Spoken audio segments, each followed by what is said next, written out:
Hello everybody and welcome back to another Rockabilly guitar lesson, and this one was requested a long time ago. Today I show you how to play Purr Kitty Purr by Sid King and the Five Strings. I'll show you the first solo right here on YouTube, and if you want to learn the whole song from start to finish, you can check me out on Patreon, support me there, and then you also have access to the jam tracks and the tabs as well. The song was released in 1956 on Columbia Records.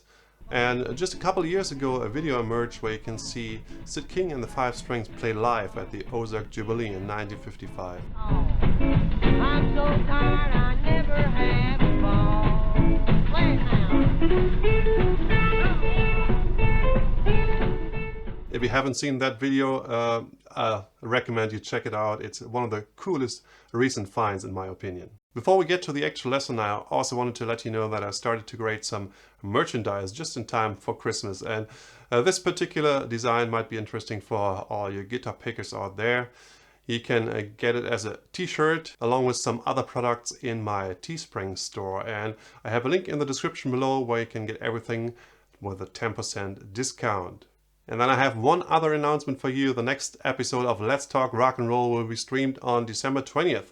That's a Sunday as well, and hopefully I can welcome two original American artists from the 1950s here as guests on my show.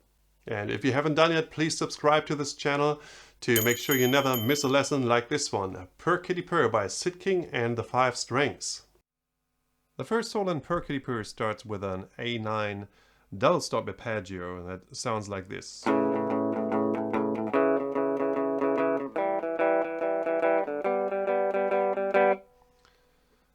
So starting on the E and A string, 5th and 4th fret, I use my pinky and my ring finger here.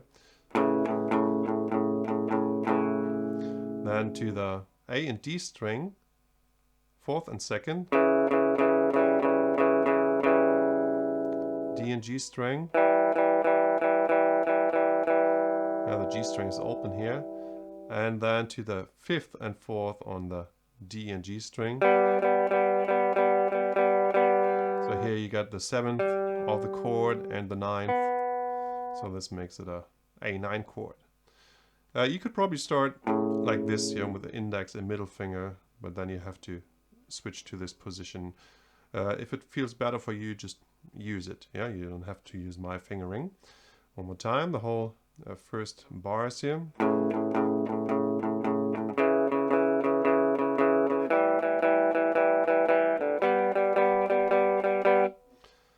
And then you can hear the G string, briefly the open G string. I don't know if it's by accident or on purpose. It still works with a A9 here. And then you got the 7th and 8th fret B and E string. 4 times. It's always played on 1 and 3 and. Yeah, so when I count in, 1 and 2 and 3 and 4 and 1 and 2 and 3 and 4 and 1 and 2 and 3 and 4 and you can bend up a little bit and hold it a little longer here. Yeah, it's just not an 8th note. So one more time. 1 and 2 and 3 and 4 and 1 and 2 and 3 and 4 and 1 and 2 and 3 and 4 and 1. Then the next run. And that starts on 3 and 1 and 2 and 3. So it's the 8th fret to the 5th high E string, 8 on the B string, back to the E string, 5th, B string 8 to 5, 7 on the G string, and the 5th fret on the B string.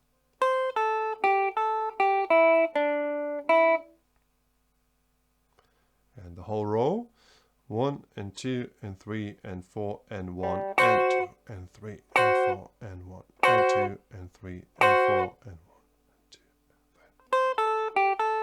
and 3. And the next run sounds like this.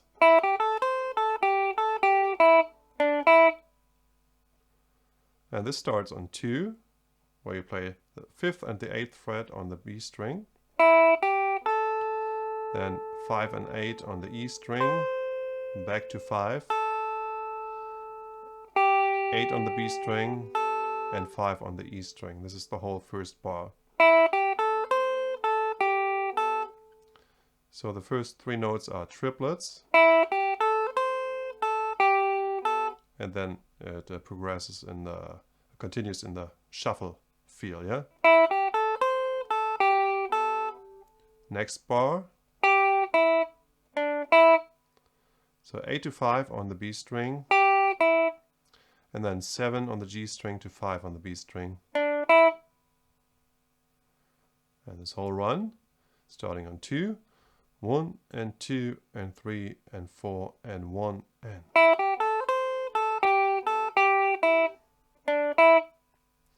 Then you slide into the 5th fret, E and B string.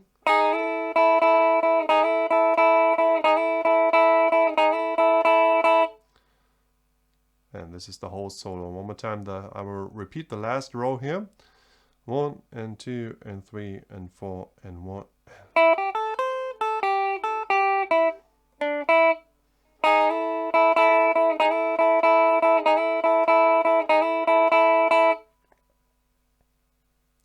And now I will play the whole solo to the metronome at 100 beats per minute. 1, 2, 3, 4.